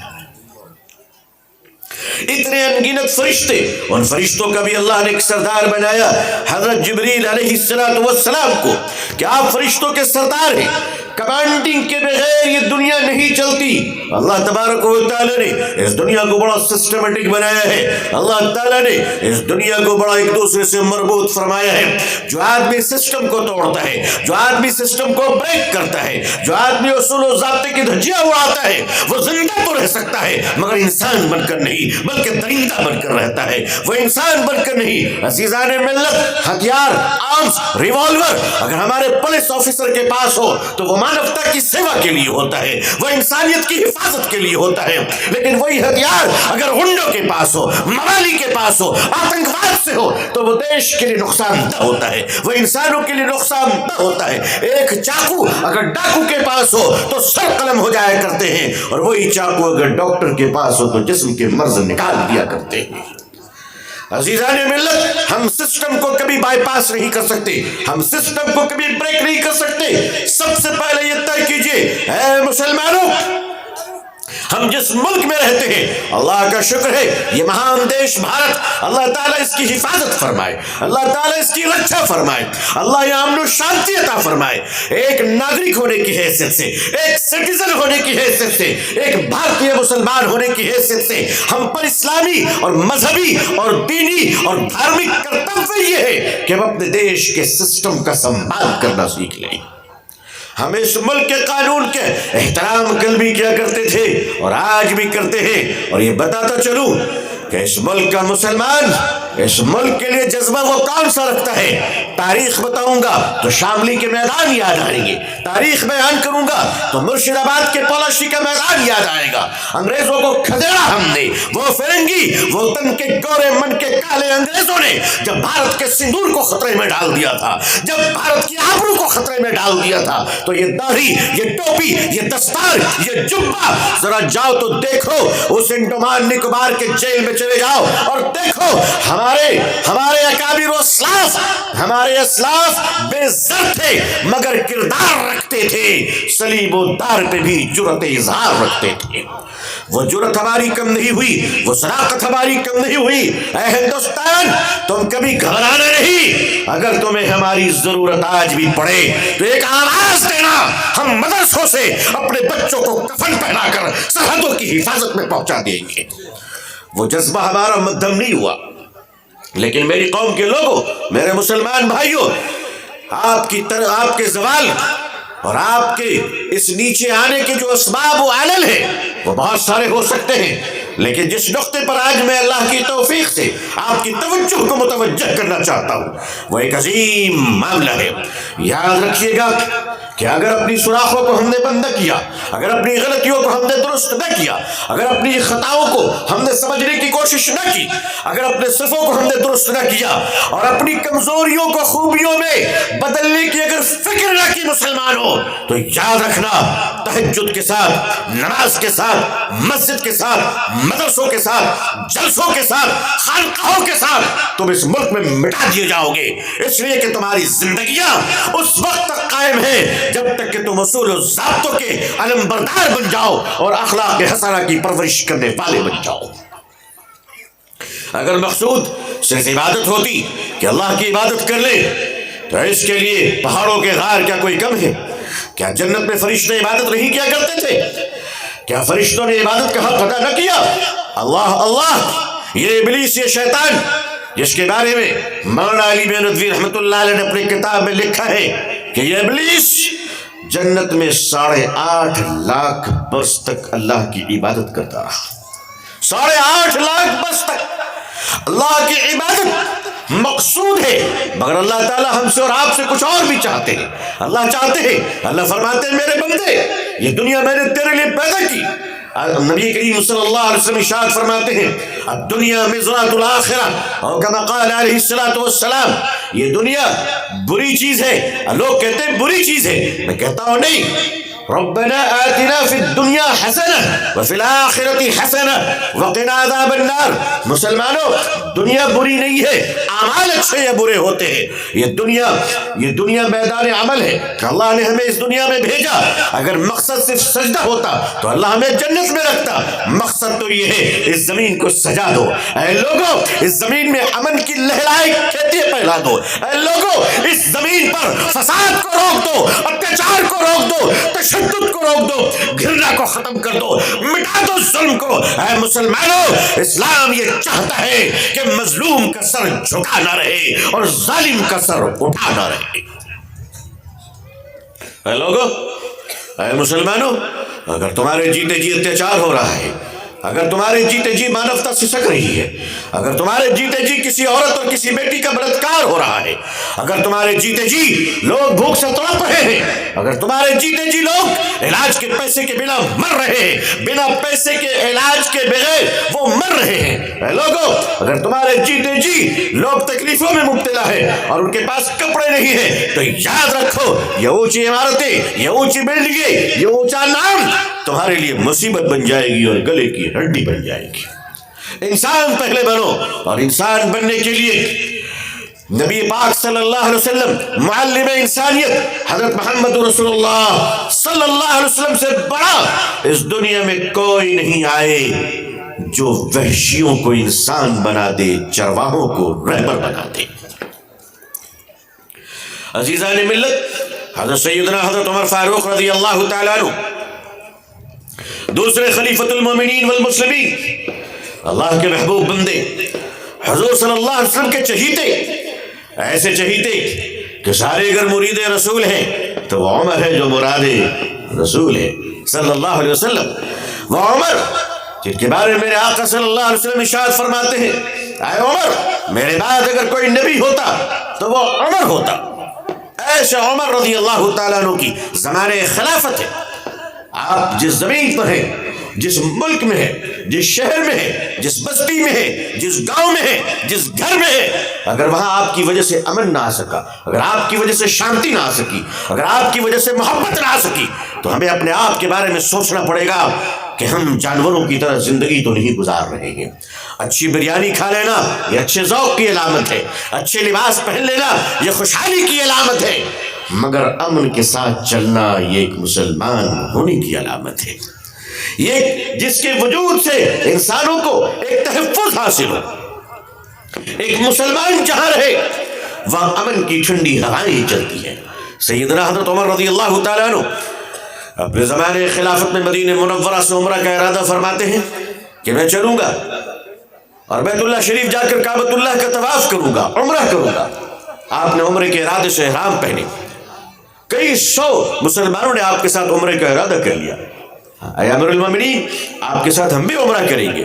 اس میں مکے کے مہاجرین بھی تھے, مدینے کے انصار بھی تھے. سیدنا حضرت عمر بن خطاب رضی اللہ تعالیٰ عنہ قافلے کو لے کر جب آئے اور مکے سے قریب آئے تو مکہ 3-4 میل کے فاصلے پر ہے. آپ ٹھہر گئے, ایک میٹھے پانی کا چشمہ تھا. آپ نے وہاں لوگوں کو روک دیا اور کہا لوگوں اب ہم بیت اللہ شریف قریب ہے, یہاں ذرا فریش ہو جاؤ, تر و تازہ ہو جاؤ, تازہ دم ہو جاؤ, اپنے کپڑے وغیرہ ٹھیک کر لو اور تیار ہو جاؤ تاکہ اللہ کے گھر سے چمٹ کر اللہ کو منا سکے. تیاری چل رہی تھی. صحابہ کرام کوئی نہا رہے, کوئی دھو رہے, کوئی تیار ہو رہے, کوئی کھانا بنا رہے, کھانے کا بھی انتظام کیا جا رہا ہے. خدمت والے خدمت میں لگے, لوگ اپنے اپنے کاموں میں مشغول ہیں. سیدنا حضرت عمر فاروق رضی اللہ تعالیٰ عنہ ایک درخت کے سائے میں آ کر ٹیک لگا کر بیٹھ گئے. آپ کے چند بے تکلف ساتھی بھی آپ کے پاس آ گئے. کچھ باتیں چلی تو بات کرتے کرتے آپ مسکرانے لگے. آپ کے چہرے پہ تبسم آ گئی, آپ کے لبوں پہ مسکراہٹ بکھر گئی, آپ ہنسنے لگے. لیکن اچانک کچھ اور بات چلی تو آپ رونے لگے اور بے تحاشا رونے لگے. کتنا روئے کہ آپ کے آنسو مبارک سے آپ کی داڑھی مبارک تر ہوتی چلی گئی. دیگر صحابہ نے پوچھا اے اللہ کے نیک بندے, اے حضور صلی اللہ علیہ وسلم کے جانثار ساتھی, اے مسلمانوں کے امیر المومنین, اے حضرت عمر رضی اللہ تعالیٰ عنہ, یہ بتائیے ہنسنے والا تو رویا نہیں کرتا اور رونے والا کبھی ہنسا نہیں کرتا. یہ دو متضاد کیفیت آپ کے اندر آ گئی, اس کی وجہ کیا ہے؟ انہوں نے فرمایا لوگوں یہی وہ مقام ہے کہ مجھے بچپن کی کچھ یاد آ گئی, بچپن کی کچھ یادیں تازہ ہو گئی. یہی وہ مقام ہے جس مقام پر میں بچپن میں مکے کے چرواہوں کے ساتھ, مکے کے شیفر کے ساتھ یہاں اپنے اونٹ اور بکریاں چرانے کے لیے آیا کرتا تھا. میں ایک چرواہا تھا مکے کا. میرا باپ خطاب مجھے کئی اونٹنیاں دے کر بھیجا کرتا تھا. میرا باپ خطاب جو بکریوں کی ریوڑ دے کر مجھے بھیجا کرتا تھا کہ اے عمر جا اور ان جانوروں کو چرا کر لیا, ان جانوروں کا پیٹ بھر دے. اے لوگو, حضرت عمر فرماتے ہیں لوگو میں اپنے بچپن میں بڑا البیلا تھا, بڑا دیوانہ اور مست قلندر ہوا کرتا تھا. مجھے کسی چیز کا سلیقہ نہیں اور پرواہ بھی نہیں ہوا کرتا تھا. میں یہاں جانور کو لے کر چرانے آیا کرتا تھا. حال یہ تھا کہ خود باس بن کر لیٹ جایا کرتا تھا اور لوگ ہمارے اشاروں پہ کام کیا کرتے تھے. اور عالم یہ تھا کہ اونٹنیاں پیشاب مجھ پہ کرتی تھی, مجھے پرواہ نہیں, اور میری بکریوں کے ریور سے 2-4 غائب ہو جایا کرتے تھے تو مجھے اس کا احساس نہیں ہوا کرتا تھا. جب شام کے وقت سورج غروب ہونے سے پہلے میں مکہ لوٹتا, میرا باپ خطاب میرے جسم کو سونگھتا تو پیشاب کی بو آتی. بکریوں کے ریوڑ میں جانوروں کا شمار کرتا تو کچھ کم نہ ملتے. میرا باپ خطاب میرے سر کے بال کو پکڑ کر مجھے مارا کرتا تھا اور کہتا تھا کہ اے عمر میں تیرا باپ ہوں, اس پر مجھے شرمندگی ہو رہی ہے, کل کو میری موت ہو جائے گی, مکے کی عورتیں تان ماریں گی. ارے خطاب تو کیسی اولاد چھوڑ کر گیا جسے جانور سنبھالنے کا سلیقہ نہیں ہے. اے خطاب یہ تیرا بیٹا عمر ہے جس سے جانور نہیں سنبھلتے, جس سے بکریاں نہیں سنبھلتی, جس سے اونٹنیاں نہیں سنبھلتی, جس سے اونٹ نہیں سنبھلتے. اے لوگوں ہنس رہا ہوں اس بات پر کہ جب تک خطاب کا بیٹا تھا جانور نہیں سنبھلتے تھے. رو رہا ہوں اس بات پر کہ جب سے محمد رسول اللہ کا غلام بن گیا ہوں اللہ نے مجھے دنیا چرانے کا سلیقہ سکھا دیا صلی اللہ علیہ وسلم. وہ عمر جن سے جانور نہیں سنبھلتے تھے, وہ عمر 3000 ملکوں کے گورنر بنائے گئے. 3000 ملکوں کے امیر المومنین تھے آپ کے روب و دبدبے کا کیا عالم تھا. اے لوگوں یہ روب و دبدبہ ہتھیاروں سے نہیں, یہ روب و دبدبہ تلواروں سے نہیں, یہ روب و دبدبہ دنیا میں کوئی لوگ میزائل اور ہتھیار سے نہ آئے ہیں نہ آتے ہیں. مجھے آپ دنیا کے ایک ملک کا نام بتائیے جو سپر پاور ہونے کے باوجود جیت جاتی ہو. نہیں, اس دنیا میں ہتھیار کی لڑائی میں کوئی نہیں جیتتا ہے, اور جو جیتتا ہے وہ بھی ہار جاتا ہے. کیا ویتنام سے لڑائی کرتے ہوئے دنیا کی سب سے سپر پاور امریکہ کبھی جیت سکی؟ آپ دنیا کے تمام جنگ اور وار کو دیکھ لیجئے, سیکنڈ ورلڈ وار کبھی نہیں. آج افغانستان کی پہاڑیوں پہ دیکھ لیجئے. لیکن اسی کے ساتھ ساتھ عزیزان ملت, ہتھیار کی لڑائی میں انسان جیتتا نہیں ہے بلکہ جیتنے والا بھی ہار جاتا ہے. اور محبت اور اخلاق کے میدان میں کوئی ہارتا نہیں ہے, ہارنے والا بھی جیتا رہتا ہے. مسلمانوں کو جو سب سے عظیم دولت پیش کی گئی کہ اے مسلمانوں تم اپنے بیہیویئر اور کریکٹر پر توجہ دو. مسلمانوں کو دو چیزوں پہ توجہ دینی ہے، ایک اپنے سماج، معاشرے اور سوسائٹی پر۔ سوسائٹی سے میری مراد ہماری جو سوسائٹی ہے، دنیا کی ہر سوسائٹی عورت اور مرد کے ساتھ مضبوط ہوا کرتی ہے۔ دنیا کی تمام سوسائٹی، اگر سوسائٹی میں مرد مضبوط ہے اور عورت کمزور ہے، سوسائٹی کمزور ہو جائے گی، سوسائٹی مجبور ہو جائے گی اور سوسائٹی نیچے کی طرف چلی جائے گی۔ اگر کسی سوسائٹی میں عورتیں بڑی پاورفل ہیں، مرد کمزور ہے، تو مس بیلنس ہو جائے گا۔ بیلنس رکھنے کے لیے اللہ تبارک و تعالیٰ نے انسانوں میں عورت اور مرد کو بالکل برابر بنایا ہے، بالکل برابر بنایا ہے۔ عورت اور مرد میں کوئی نابرابری نہیں، بالکل برابری ہے۔ ذمہ داریوں کے لحاظ سے دونوں الگ الگ ہیں۔ میں نے آپ سے کہا ہر شے برابر ہونے کے باوجود اللہ نے ایک سردار مقرر کیا، اسی طرح عورت اور مرد میں برابری کے ساتھ ساتھ اللہ نے مردوں کو عورتوں کا سردار بنایا۔ الرجال قوامون علی النساء، اے مردوں تمہیں عورتوں کا سردار مقرر کیا گیا ہے۔ سردار کے معنی کیا ہوتا ہے؟ Care taker. سردار کے معنی کیا ہوتا ہے؟ دیکھ بھال کرنے والا۔ سردار کے معنی کیا ہوتا ہے؟ ضرورتوں کو پوری کرنے والا، انصاف قائم کرنے والا، امن قائم کرنے والا، اور اپنی سرداری کے ماتحت رہنے والے لوگوں کی عزت و آبرو کی حفاظت کرنے والا۔ مرد کی یہ بڑی ذمہ داری ہے کہ وہ اپنے سماج کی بیٹی اور سماج کی عورتوں کی حفاظت کرے۔ جب ہم سماج کی بات کرتے ہیں تو اس سماج میں صرف مسلمانوں کی بیٹیاں نہیں آتی ہے، بلکہ سماج میں سماج کی بیٹیاں آتی ہے، سماج میں انسانوں کی بیٹیاں آتی ہیں۔ نبی کریم صلی اللہ علیہ وسلم کے زمانے میں سیدنا حضرت بلال رضی اللہ تعالیٰ عنہ جنگ کے میدان سے ایک قیدی لڑکی کو گرفتار کر لاتے ہیں۔ وہ ایک دشمن کی بیٹی جو مسلمانوں سے لڑ رہی تھی میدان میں پکڑی گئی، گرفتار ہوئی، ارسٹ ہوئی۔ حضرت بلال نے اس کو ارسٹ کیا اور لے کر دربار رسالت مآب صلی اللہ علیہ وسلم میں تشریف لے آئے اور فرمایا یا رسول اللہ صلی اللہ علیہ وسلم، یہ لڑکی کو تو دیکھیے کتنی خونخوار اور جنگجو لڑکی ہے، مسلمانوں سے لڑ رہی تھی، میدان جنگ میں لڑائی کر رہی تھی، گرفتار ہو گئی ہے، لے کر آپ کی عدالت میں آیا ہوں، آپ سزا مقرر فرمائیں تاکہ اس کو سزا دی جا سکے۔ میرے آقا صلی اللہ علیہ وسلم نے دیکھا کہ بیٹی جنگ کے میدان سے آئی ہے، اس لیے اس کے کپڑے بھی پھٹے ہوئے ہیں، اس کے سر کے دوپٹے بھی ہٹے ہوئے ہیں۔ وہ رحمت للعالمین صلی اللہ علیہ وسلم نے اپنی چادر مبارک کو اتاری، جس چادر کا ایک دھاگا اگر امت کو مل جائے تو خدا کی قسم اس کی زیارت کے لیے ہم سینکڑوں میل لمبے لائن میں کھڑے ہو جائیں۔ وہ مبارک اور مقدس چادر کو میرے آقا صلی اللہ علیہ وسلم نے اپنے جسم سے اتارا اور یوں آپ نے عطا فرمایا، فرمایا بلال میری یہ چادر اس بیٹی کو اڑا دو۔ حضرت بلال کانپ گئے اور کہا یا رسول اللہ صلی اللہ علیہ وسلم، یہ لڑکی مسلمانوں کی نہیں ہے۔ حضور فرماتے ہیں بلال بیٹی بیٹی ہوتی ہے چاہے کسی کی بھی ہو، صلی اللہ علیہ وسلم۔ مسلمانوں، دنیا کی تمام بیٹیوں کے تئیں ہماری جو اپنی ایک سوشل ریسپانسبلٹی ہے، ہم ایک سوائز سوسائٹی ہے، ہماری ایک ریسپانسبلٹی ہے کہ ہم پوری انسانیت کے لیے خیر خواہ بنا کر بھیجے گئے ہیں۔ ہم رحمت للعالمین کی امت ہے صلی اللہ علیہ وسلم اس قوم میں، لیکن ہمارا معاشرہ عورت اور مرد کے دو پہلوؤں پہ ہے۔ مرد عورت دونوں برابر ہیں، ذمہ داریوں کے لحاظ سے الگ الگ ہیں۔ آپ کے دو بیٹے ہیں، دونوں جڑوا ہیں، دونوں کو آپ بہت پیار کرتے ہیں، بڑے لاڈلے ہیں آپ کے بیٹے، دونوں پڑھائی میں بہت تیز ہیں، مگر ایک کی انگلش بہت مضبوط ہے اور دوسرے کی میتھ بہت مضبوط ہے۔ ایک کی انگلش کمزور ہے، دوسرے کی میتھ کمزور ہے۔ آپ کا ایک بیٹا انگلش میں 70% مارکس لاتا ہے اور آپ کا ایک بیٹا میتھ میں 30% مارکس لاتا ہے۔ کتنے ہوئے؟ 70 اور 30 کتنے ہوئے؟ بھائی 100 ہوئے۔ آپ کا دوسرا بیٹا ہے میتھ میں 70% لاتا ہے، انگلش میں 30% لاتا ہے، اس کے اسکور کتنے ہوئے؟ اس کے بھی 100 ہوئے۔ ایک کا اگر ایک سبجیکٹ کمزور ہے تو دوسرا مضبوط ہے، ایک کا اگر ایک اور کمزور ہے تو دوسرا مضبوط ہے، لیکن دونوں بچے 100 ہیں۔ مرد کا ایک سبجیکٹ مضبوط ہے تو اللہ نے عورت کا دوسرے سبجیکٹ کو مضبوط بنایا ہے۔ اللہ نے عورت مرد کو دونوں برابر بنایا، دونوں کی ذمہ داریوں کو الگ الگ فرمایا۔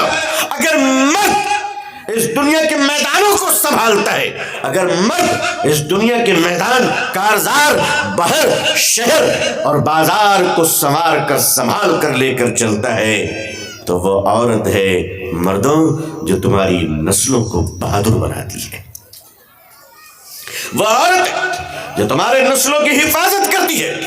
اے لوگو، اگر مرد کے ذمے کارخانہ بنانا ہے تو عورت کے ذمے تو انسان بنانا ہے۔ آپ مجھے بتاؤ، اگر مرد کے ذمے دکان بنانی ہے تو عورت کے ذمے قیادت بنانی ہے۔ یہ قائد کون تیار کرتا ہے؟ میں مانتا ہوں کہ کوئی عورت نبی نہیں بنائی گئی، مگر حضرت حوا کو چھوڑ کر ہر عورت نبی کی ماں بنائی گئی ہے۔ حضرت عیسیٰ علیہ السلام کو بھی ماں ملی، ماں کا مقام، ماں کا درجہ، ماں کا معیار بہت ہے۔ مسلمانوں، اس 75 سالوں میں ہم نے جو سب سے بھینکر غلطی کی ہے وہ خطرناک غلطی یہ ہے کہ اپنی بیٹیوں کو ہم نے بری طرح نظر انداز کیا ہے۔ جو قوم تیار کیسے ہوتی ہے؟ قومیں تیار کیسے ہوتی ہیں؟ سنیے، قومیں تیار ہوتی ہیں عظیم ماؤں کے گود میں۔ جب تک مائیں عظیم نہیں ہوتی، نسل عظیم نہیں ہوتی ہے۔ ہم نے عظیم ماؤں کو تیار کرنا بند کر دیا۔ لوگوں، جب مائیں عظیم ہوتی ہے تو اولاد حجت الاسلام ہوتا ہے، جب مائیں عظیم ہوتی ہے تو بیٹا شیخ الاسلام ہوتا ہے، جب مائیں عظیم ہوتی ہے تو بیٹا ابوالکلام آزاد ہوتا ہے، جب مائیں عظیم ہوتی ہے تو بیٹا صلاح الدین ایوبی ہوتا ہے، جب مائیں عظیم ہوتی ہے تو بیٹا محمد بن قاسم ہوتا ہے، جب مائیں عظیم ہوتی ہے تو اولاد عظیم ہوتی ہے۔ جب مائیں عظیم نہیں ہوتی تو ان کے گود میں پرورش پانے والا بچہ قائد نہیں، فلمی دنیا میں کمر ہلانے والا ہوا کرتا ہے۔ مائیں عظیم تیار کرو۔ آخر اس انسانی کارخانے کی پرورش کرنے والی اس کا نام کیا؟ خاتون، وہ مائیں، وہ بہنیں ہیں ہماری۔ اس لیے اسلام میں عورتوں کو عظیم مقام دیا گیا۔ نبی پاک صلی اللہ علیہ وسلم نے خطبۃ الوداع کے موقع پہ کیا فرمایا؟ لوگوں، قیامت کے دن عورتوں کے تعلق سے تم سے پوچھ ہوگی، اپنی عورتوں کے حقوق بیان کرو، حقوق ادا کرو۔ ان کا سب سے پہلا حق کیا ہے؟ ہم نے عورتوں کو ایسا سمجھ لیا جیسے کہ ان کی کوئی ذمہ داری نہیں، کوئی رسپانسبلٹی نہیں، ان کا کچھ نہیں۔ ہاں، میں جانتا ہوں کہ اس بہانے میں کچھ مکار لوگ بھی اپنا صابن تیل بیچ رہے ہیں، یہ میں مانتا ہوں۔ کچھ لوگ کہتے ہیں ویمن، فریڈم آف ویمن کا نعرہ لگاتے، عورتوں کو آزادی ملنی چاہیے، عورتوں کو آزادی ملنی چاہیے۔ جانتے ہیں یہ دنیا کے بڑے بڑے لوگ جو ویمنز فریڈم کی باتیں کرتے ہیں، مہیلا کے سمان اور آزادی کی بات کرتے ہیں، میں ان مکاروں کو خوب جانتا ہوں۔ اصل میں ان کا مقصد عورت کی آزادی نہیں ہے۔ یہ یورپ، یہ ویسٹرن کنٹریز کے لوگ جنہوں نے اپنی بیٹیوں کو سمندر کے کنارے برہنہ لٹا دیا، جنہوں نے کلب اور پب تک لوگوں کو پہنچا دیا، جہاں بیٹیاں ہر جگہ ان کو پہنچا دی، اور انہوں نے لڑکیوں کو، بیٹیوں کو، ماؤں کو عزت دار بن کر گھر میں رہنے نہیں دیا۔ آج اگر یہ نعرہ لگاتے ہیں عورت کو آزادی ملے، عورت کو آزادی ملے، تو پتہ ہے کیوں؟ یہ عورت کی آزادی نہیں چاہتے، یہ آوارہ لوگ ہر عورت تک پہنچنے کی آزادی چاہتے ہیں۔ ان کو آزادی مقصود نہیں۔ ہاں، ہم بھی آزادی کے قائل ہیں کہ پنجڑے میں بند کبوتر کو آزادی ملنی چاہیے، لیکن اگر پنجڑے کا دروازہ کھولنے والی بلی ہو تو کبوتر کو اندر ہی رہنا چاہیے، ورنہ یہ آزادی موت کا پروانہ ہے۔ وہ آزادی کسے کہتے ہیں؟ اے لوگوں، آج سے 1500 سال پہلے جب اسی دنیا میں ایک بیوہ عورت کو اس کے مرے ہوئے پتی کی چتا کے ساتھ جلا کر ستی کر دیا جاتا تھا، جس وقت دنیا مرے ہوئے شوہر کے چتا کی آگ میں زندہ بیوہ بیوی کو جلا کر مار دیا کرتی تھی، اسی وقت اس دنیا میں مکے کی زمین پر ایک 25 سال کا نوجوان 40 سال کی بیوہ عورت سے شادی کر کر بتا رہا تھا کہ عورت مارنے کے لیے نہیں، زندہ رکھنے کے لیے۔ وہ محمد رسول اللہ صلی اللہ علیہ وسلم 25 سال کی عمر میں پہلا نکاح کیا اور بیوہ عورت سے کیا۔ وہ ام المومنین حضرت سیدہ خدیجہ رضی اللہ تعالیٰ عنہ جو بیوہ در بیوہ تھی، نبی پاک صلی اللہ علیہ وسلم نے فرمایا بیوہ زندہ جلانے کے لیے نہیں ہے، بیوہ زندہ درگور کرنے کے لیے نہیں ہے، بیوہ سسک سسک کر مرنے کے لیے نہیں ہے. عورت کو یہ آزادی، یہ مقام ملا. اسلام نے یہ مقام عورت کو دیا کہ عورت زندگی بھر جب تک زندہ رہے گی وہ خوشیوں کے ساتھ رہے گی انشاءاللہ. آج کل لوگ بات بات پر اپنے پاور کا استعمال کر لیتے ہیں طلاق کا. اصل میں ہوش نہیں ہے، ہوش نہیں ہے. گجرات کے ہو کر بھی ہوش نہیں ہے. ابھی بھی آپ کو پتہ نہیں کہ ہماری عورتوں کے ایک بھائی بھی ہیں اس ملک میں؟ پتہ ہے کہ نہیں؟ وہ بھیا کا ٹیلی فون نمبر سب کے پاس ہونا چاہیے. جہاں شوہر کچھ بولے ہیلو بھیا، فوراً ترنت یمدود کی طرح آ جائیں گے. میری بہن بتاؤ کیا کشٹ ہے تمہیں. ایسا نہ کرو، اپنی عورتوں پر ظلم نہ کرو. اے لوگو، نبی پاک صلی اللہ علیہ وسلم نے عورتوں کو اتنا محترم بنایا، اتنا معزز بنایا. جو حقوق اسلام نے بیٹیوں کو دیے ہیں، جو حقوق اسلام نے بیٹیوں کو دیے ہیں، وہ حقوق اگر ایمانداری سے مسلمان عورتوں کو دینے لگے تو ہماری والی کہیں نہیں جائے گی، دوسرے والی بھی یہاں آ جائے گی، ہے نا؟ جو حقوق دیے گئے وہ حقوق کیا ہے؟ اسلام میں وراثت کا حصہ سب سے پہلا حق اس عورت کو. نبی پاک صلی اللہ علیہ وسلم نے اپنی زندگی کی جو پہلی تجارت کی، جو پہلا بزنس آپ نے کیا، وہ بزنس ایک عورت کی پارٹنرشپ میں کیا. کیوں لوگوں؟ کیا کہ نہیں کیا؟ حضور صلی اللہ علیہ وسلم نے ایک عورت کی پارٹنرشپ میں بزنس کیا. ایک میسج ہے کہ قیامت تک عورت اپنے گھر میں بیٹھ کر بزنس کر سکتی ہے انشاءاللہ. ہر عورت کو چاہیے، زیور سے بڑی محبت ہوتی ہے ہماری بہنوں کو، بڑی محبت ہوتی ہے. اتنی محبت ہوتی ہے کہ موت کے وقت بھی ماں کا کان ناک چیک کرتی ہے کہ لے کے تو نہیں جا رہی ہے. نہیں آپ لوگوں کو نہیں، آپ لوگ تو شریف عورتیں، میں وہ دوسرے اسٹیٹ کی بات کر رہا ہوں. آپ لوگ اپنے اوپر نہ لے لیجیے گا، آپ لوگ تو بڑی نیک عورتیں ہیں ماشاءاللہ. یہ تو خیر آپ لوگوں کو زیادہ پتہ ہوگا. اچھا آپ لوگ بھی ہاں کہہ دیجیے، اس لیے کہ اس کے بعد گھر جانا ہے کہ نہیں جانا ہے آپ لوگوں کو. میرا مسئلہ نہیں، میں حق بیان کر کے نکل لوں گا. مسئلہ تو آپ کا ہے. میں تو حق بیان کر دوں تو یہ بھی حق میں کہ نکاح کے وقت میں جو پڑھایا جاتا ہے تو یہ بیان کیا جاتا ہے نان نفقہ، ہے نا؟ آپ لوگ کہتے کہ نہیں کہتے؟ گجرات کے لوگ چھپا تو نہیں لیتے. اچھا بیوی کا مہر دینا کس پر واجب ہے؟ یہ شوہر پہ. اور نان نفقہ شوہر پہ واجب ہے. اچھا نان کے معنی کچی آٹا ہے؟ کس کو کہتے ہیں نان بھائی؟ نان آٹے کو کہتے ہیں؟ کس کو کہتے ہیں؟ میری فارسی ذرا کمزور ہے، آپ لوگ بتائیے. ارے نان کے معنی کیا ہے بھائی؟ بہادر وہی ہوگا جو دل کھول کر بول دے اس وقت. نان کے معنی پکی پکائی روٹی. بولو ہے یا نہیں؟ تو نان نفقہ کس پر واجب ہے؟ مرد پر. اگر ڈیٹیل بتا دوں تو صبح کا ناشتہ آپ لوگوں کو کیا کرنا پڑے گا؟ معلوم ہے مولانا صاحب پڑھا بھی رہے ہیں اور کچن میں کام بھی کر رہے ہیں. نہیں، عورت اگر کھانا پکا رہی ہے اللہ اسے اجر عطا فرمائے، یہ اس کا احسان ہے.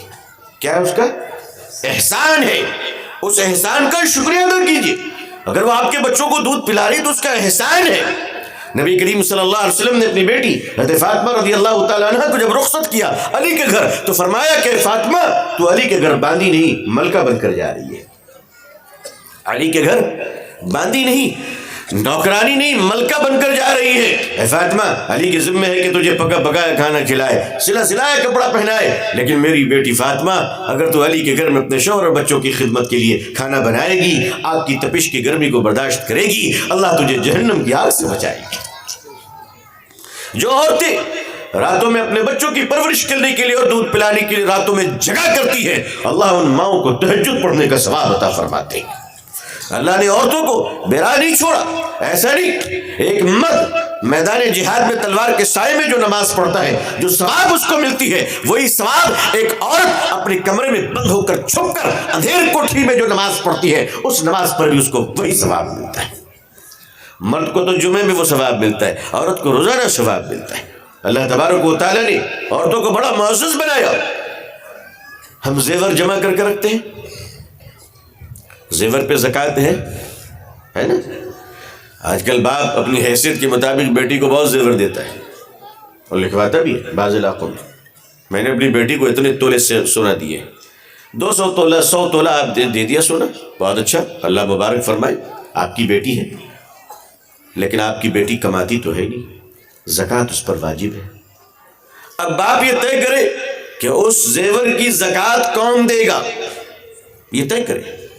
شوہر سے بات کرے کہ بیٹا تم میری بیٹی کے زیورات کے زکوٰۃ کی ذمہ داری لے رہے ہو, اگر وہ لے لے تب دے, ورنہ بغیر زیور کے بیٹی اگر زندگی بھی گزار لی تو کم سے کم جہنم سے تو بچ جائے گی نا. تو زیور آپ دیتے وقت یہ طے کر لیجئے کس کی زکوٰۃ کون ادا کرے گا. دیندار گھرانہ ہے مگر عورتیں اپنی زیور کی زکوٰۃ ٹھیک سے نہ نکالنے کی وجہ سے مجرم بن کر دنیا سے جا رہی ہے, مجرم بن کر. اس کا سب سے اچھا طریقہ جو ماں خدیجہ نے کیا, ہماری عورتوں کو بھی کرنی چاہیے کہ گھر کی ہر عورت اپنے زیور کو, اپنے باپ سے ملی ہوئی پراپرٹی اور دولت کو, بھائی سے ملے ہوئے انعام کو, بیٹے کی کمائی کو, ان ساری چیزوں کو جمع کر کے رکھنے کے بجائے اس کو نیشنل کرنسی میں کنورٹ کر دے اور اپنے شوہر, بھائی اور باپ کے ساتھ بزنس میں پارٹنر بن جائے. وہ گھروں میں رہے گی سلیپنگ پارٹنر بن کر, اور مرد ان کے ورکنگ پارٹنر ہوں گے. ان کے پیسوں کے ساتھ ان کی بیوی کی بھی دولت لگی ہوگی اور وہ برابر کی حصے دار ہوگی جتنے اس نے لگایا ہے. اس حصے میں شوہر کا حق نہیں ہوگا بلکہ شوہر کی ذمہ داری ہوگی کہ وہ ایک ایک پروفٹ کا پیسہ اپنی بیوی کو لا کے لوٹا دے, تاکہ وہ خاتون گھر میں بیٹھ کر یہ طے کر سکے کہ مدرسے کے کتنے بچے کو مجھے حافظ بنانا ہے. وہ طے کرے گی وہ خاتون کہ مجھے کتنے کو پڑھانا ہے, مجھے کتنی مسجدیں بنوانی ہے, مجھے کہاں پانی کا انتظام کرنا ہے. تو ہر عورت کو ایک مسلمان کی ایک خاتون دولت مند بن کر دین کی معاون و نصرت کرنے والی بنے گی انشاءاللہ. دنیا میں مسلمان اپنی بیٹیوں پہ توجہ دیں کہ ہماری بیٹیاں, مسلمانوں کی بیٹیوں کو اعلیٰ تعلیم دلانا منع نہیں ہے, بے حیا بننا منع ہے, بے غیرت بننا منع ہے. ایسے اسکول قائم کیجیے. میں آپ کو آواز دیتا ہوں کہ خالص بیٹیوں کے لیے ایسے اسکول قائم کیجیے جو اسکول اصل میں انگلش میڈیم مدرسہ ہو, انگلش میڈیم مدرسہ ہو. آپ کے چھت کے نیچے آپ کی بیٹی 4 سال اور 5 سال کی عمر میں آ جائے اور 12 کر کے جب یہاں سے نکلے گی انشاءاللہ تو پوری شریعت کو جان کر نکلے گی, پورا اسلام کو جان کر نکلے گی, پورے دین کو جان کر نکلے گی. اور جس وقت انہیں 12th کی سرٹیفکیٹ دی جا رہی ہوگی اسی وقت یہ اعلان بھی ہو رہا ہوگا کہ بچی اس دوران حافظہ بھی ہو گئی ہے اور عالمہ بھی ہو گئی ہے. کئی بچی آگے چل کر دیش سیوا کرے گی, معاشرے کے لیے ایک بہترین ڈاکٹر بنے گی انشاءاللہ. اسلام نے اسے روکا نہیں ہے, اسلام نے غیرت و حیا کو نافذ کیا ہے. اور ہر ناری کا سمان, ہر ناری کی عزت اسلام چاہتا ہے, ہر سماج چاہتا ہے. کون سماج ہے؟ کوئی درندہ ہوگا جو اپنی بیٹیوں کے لیے بہتری نہیں چاہتا ہے. ہر سماج چاہتا ہے کہ اس کی بیٹی کو عزت ملے. یہ یورپ سماج کو مت دیکھیے, یہ ویسٹرن سماج کو مت دیکھیے. یہ یورپ کا سماج, یہ ویسٹرن کلچر بڑا بدنصیب ہے, بڑا بدنصیب ہے. ان کی سب سے بڑی بدنصیبی یہ ہے کہ یورپ کی خاتون جب ماں بنتی ہیں تو ان کی بدنصیبی یہ ہے کہ اس ماں کے بچے کو نوکرانی پالتی ہے اور وہ ماں کتے کے بچے کو پالتی ہے, وہ کتوں کے بچوں کے پالتی ہے. یورپ کے ایک ملک میں ایک میٹرو اسٹیشن پہ اترا تو دیکھا کہ خاتون آ رہی ہے, تو ٹھنڈ وہاں بہت پڑ رہی تھی, جیکٹ پہنی ہوئی وہ خاتون اور جیکٹ سے باہر ایک چہرہ نکلا ہوا ہے. ہم نے کہا بھائی بلا وجہ لوگ کہتے ہیں یہاں کی مائیں بچوں کو پیار نہیں کرتی, دیکھو بیچاری کتنی پیار سے اپنے بچے کو ڈھک کر لا رہی. جب وہ قریب آئی تو پتہ چلا کتے کا بچہ تھا, وہ انسان کا بچہ نہیں تھا. دنیا کتوں سے پیار کر رہی ہے, انسانوں سے پیار نہیں کر رہی ہے. انسانوں سے نفرت, کتوں سے پیار. یہ تو قیامت کی بڑی علامت ہے کہ انسانوں سے دور ہوتے چلے جاؤ, جانوروں سے قریب ہوتے چلے جاؤ. ہاں جانوروں سے محبت ہونی چاہیے, جانوروں کا اکرام ہونا چاہیے, جانوروں کے حقوق کی حفاظت ہونی چاہیے. بھوکے جانور کو کھلانا, پیاسے جانور کو پانی پلانا, یہ اسلام کا حکم ہے. مگر انسان سے بڑھ کر کسی جانور کا مقام نہیں ہو سکتا۔ آپ اپنے گھروں میں اپنی بیٹیوں کو عظیم بنائیے انشاءاللہ۔ جس دن یہ بیٹیاں طاقتور ہو جائیں گی، جس دن یہ بیٹیاں عظیم ہو جائیں گی، ان کے گود میں پرورش پانے والا بچہ بھی ایک عظیم ہو جائے گا۔ بابا فرید الدین گنج شکر رحمۃ اللہ علیہ ایک بہت بڑے بزرگ گزرے ہیں، صاحب کشف و کرامت۔ ان کی بوڑھی ماں گھر میں بیٹھی ہوئی تو محلے کی عورتیں آ گئیں، انہوں نے کہا کہ خالہ جان، آپ کا بیٹا فرید بڑا اللہ والا ہے، دعا کرتا ہے تو قبول ہو جاتی ہے، پانی میں دم کرتا ہے تو شفا ہو جاتی ہے، بیماروں کے لیے دعا کرتا ہے تو صحت ہو جاتی ہے۔ ماں کو اچھا لگا، ماں خوش ہوئی، بوڑھی ماں وجد میں آ گئی اور کہنے لگی ہاں ہاں، اللہ نے میرے بیٹے کو اپنی محبوبیت عطا فرمائی ہے، میں اس کا شکر ادا کرتا ہوں، لیکن کوئی مجھ سے بھی تو پوچھے کہ میں نے فرید کو کبھی بغیر وضو کے دودھ نہیں پلائی۔ جب ماں باوضو ہوتی ہے تو بیٹا فرید الدین ہوتا ہے، جب ماں روزے دار ہوتی ہے تو بیٹا حضرت نظام الدین ہوتا ہے، جب ماں تہجد گزار ہوتی ہے تو بیٹا خواجہ معین الدین ہوتا ہے۔ آئیے ایک عہد کریں، ایک سنکلپ لیں ہم کہ ہماری ہر بیٹی، ہر ماں، ہر بہن وہ طاقتور ہوگی انشاءاللہ، اور ان کو آپ اتنی طاقتوں سے جوڑ دیجئے، بزنس کے ساتھ جوڑیے۔ کمزوروں کو وظیفہ دینا یہ بہت عظیم چیز ہے، اللہ آپ کی مدد فرمائے، اللہ برکتیں دے، لیکن وظیفہ خور کسی کو نہ بنائیے۔ وظیفہ دیتے دیتے اتنا مضبوط بنا دیجئے کہ آج کی وظیفہ لینے والی عورت کل وظیفہ دینے کے لائق بن جائے انشاءاللہ۔ یہ لائق بنانے کی کوشش کیجئے۔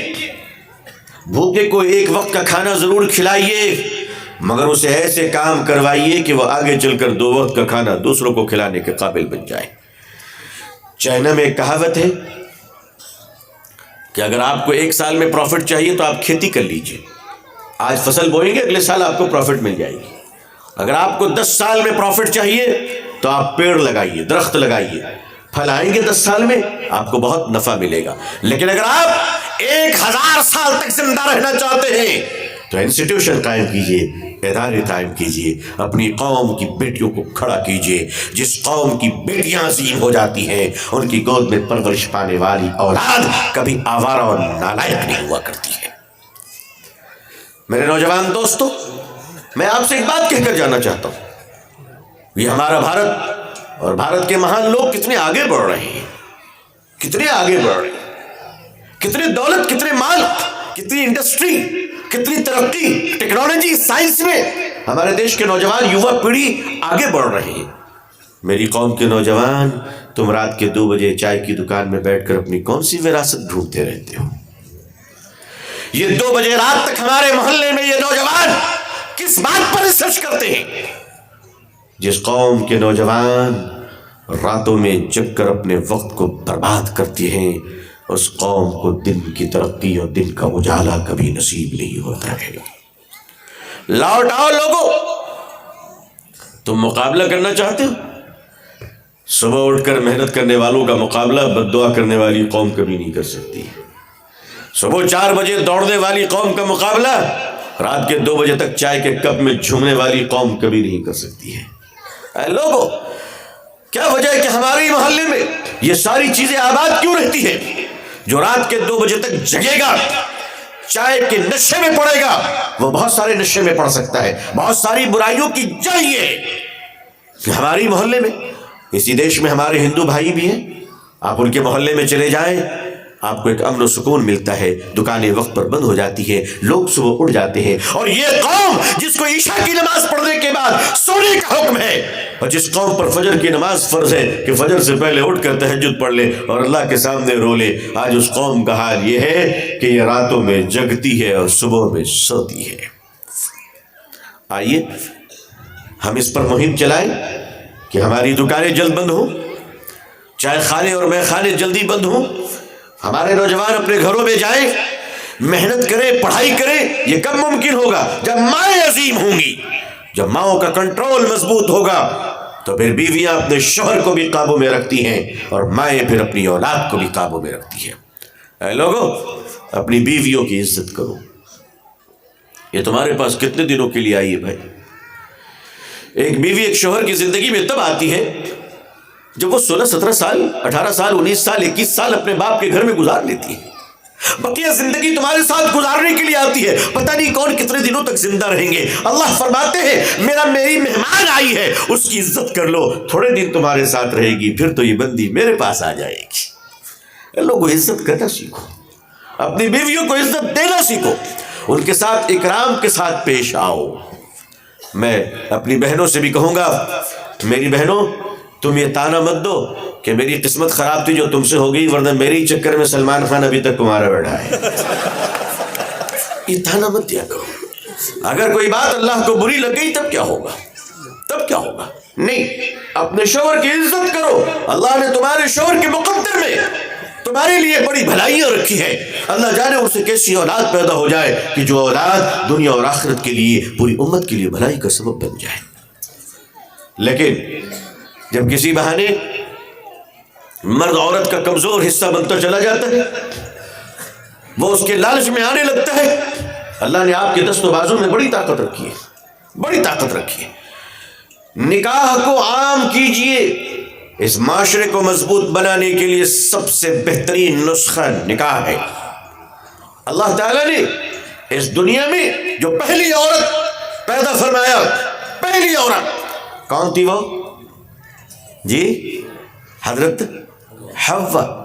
لوگوں، اللہ نے اس دنیا میں جو پہلی عورت کو بھیجا، حضرت حوا کو، ذرا دل پر ہاتھ رکھ کر بتاؤ، ماں بنا کر بھیجا یا بیوی بنا کر بھیجا؟ اس کائنات کی پہلی عورت ماں نہیں بنی ہے، بیوی بنی ہے۔ میاں بیوی کے رشتے اتنے اہم ہیں، اتنے پاکیزہ ہیں کہ کائنات کی ابتدا یہاں سے ہوتی ہے۔ یہ رشتہ جنت سے آیا ہے۔ اگر یہ رشتے کمزور ہو گئے اور ناپاک ہو گئے، نعوذ باللہ، تو نسلیں برباد ہو جائیں گی، اور برباد نسلیں دجال کی فوج بنے گی، حلال نسل حضرت امام مہدی کی جماعت کا حصہ بنے گی۔ حرام نسلیں دجال کے غلام بنے گی، حلال نسلیں حضرت عیسیٰ علیہ السلام کے ساتھی بنے گی۔ اپنی اولادوں کو اس لحاظ سے تیار کیجئے، گھروں کے رشتوں کو مضبوط کیجئے۔ لوگوں کو چاہیے، آپ کیا صلح کی جماعت ہے الحمدللہ، اللہ تعالیٰ اس جماعت کو بہت مبارک بنائے۔ جو لڑنے والے مسلمانوں میں جو لوگ صلح کرواتے ہیں، ان کا مقام یہ ہے کہ قیامت کے دن وہ انشاءاللہ بہت اونچے مقام پہ جائیں گے، اور ان کو کیا کیا ملے گا سوائے اللہ کے کوئی نہیں جانتا۔ آئیے ہم سب اس بات کا عہد کریں کہ ہمارے گھر میں اب کسی بیٹی پر ظلم نہیں ہوگا انشاءاللہ۔ مرد کو عورت سے ذرا زیادہ صبر کرنا ہے، کریں گے انشاءاللہ جی۔ اور آج سے ایک کام شروع کیجئے گا، آج سے گھر میں جاتے ہی پہلے سلام کریں گے، کہیے انشاءاللہ کریں گے سب لوگ۔ یہ سنت ہے نا، میرے آقا صلی اللہ علیہ وسلم کی سنت ہے کہ گھر میں جاؤ تو کیا کرو، دروازہ کوئی بھی کھولے اس کو کیا کرنا ہے، پہلے سلام کرنا ہے۔ لیکن آج جب شروع کیجئے گا تو تھوڑی سی دقت آ سکتی ہے، 20-25 سال تو سلام کیا نہیں، اب اچانک گیٹ کھولی بیگم، آپ نے السلام علیکم ورحمۃ اللہ وبرکاتہ، وہ بیچاری وہیں کھڑی ہو گئی کہ اللہ تو ٹھیک ٹھاک گئے تھے، ان کو لگتا ہے جعفر جن کے بھتیجے نے پکڑ لیا۔ اب اپنے ماں کو فون کرے گی، اماں آپ کے داماد مجھے سلام کرنے کا ہے، تیرے باپ کو آج تک ہمت نہیں ہوئی، اس کو کیسے ہو گئی؟ تھوڑا سچویشن کنٹرول کرنا ہوگا، سچویشن کنٹرول کرنا ہوگا، اور کہنا پڑے گا کہ محترمہ اتنے دنوں سے میں جانتا نہیں تھا، یہ حضور صلی اللہ علیہ وسلم کی سنت ہے کہ گھر میں اگر سلام کر کے نہیں آئے تو چچا شیطان بھی ساتھ میں آ جاتے ہیں، اور پھر وہ رات بھر تمہارے دماغ میں پلاننگ سیٹ کرتا ہے۔ اگر ہم سلام کر کے بسم اللہ پڑھ کے گھر میں داخل ہوں گے تو شیطان ہمارے ساتھ نہیں آئے گا انشاءاللہ، کریں گے انشاءاللہ، آپ کے گھروں میں برکتیں آئیں گی، آپ کے گھر میں دین آئے گا۔ اپنے بچوں پہ توجہ دیجیے، یہ رات کے 2 بجے تک باہر وقت گزارنے اور کاٹنے کے بجائے گھر میں آ کر اپنے بیوی بچوں کو وقت دیجیے، سونے سے پہلے اپنے بچوں کی دینی تربیت دیجیے۔ ہمارے چھوٹے چھوٹے بچے راتوں میں گیم کھیل رہے، ماں کہتی بیٹا جلدی سو جا، صبح اسکول جانا ہے، باپ کہتا ہے بیٹا جلدی سو جا، صبح اسکول جانا ہے۔ ہمارے بچوں کے کان ترس گئے سننے کے لیے کہ ماں باپ یہ تو کہتے اے میرے بچوں جلدی سو جاؤ، صبح فجر کی نماز کے لیے اٹھنا ہے۔ تربیت یہاں سے ہوتی ہے۔ اللہ تبارک و تعالی ہم سب کو پوری دنیا میں اسلام کی عزت دیکھنا نصیب فرمائے۔ اقوام عالم اور اہل ہندوستان کے دلوں میں اللہ اسلام کے لیے، مسلمانوں کے لیے جذبہ محبت و احترام پیدا فرمائے۔ اللہ تعالیٰ آپ سب کو اور ہم سب کے اہل و عیال، آل و اولاد اور قیامت تک آنے والی نسلوں کو عزت، عافیت، سلامتی، خیر، خوشحالی، صحت و تندرستی کے ساتھ اسلام پہ زندگی، ایمان پر خاتمہ نصیب فرمائے۔ اپنی دعاؤں میں آپ سب بھی مجھے یاد رکھیں گے انشاءاللہ۔ اللہ خوش رکھے آپ سب کو۔ آخر دعوانا الحمدللہ رب العالمین، والسلام علیکم ورحمۃ اللہ وبرکاتہ۔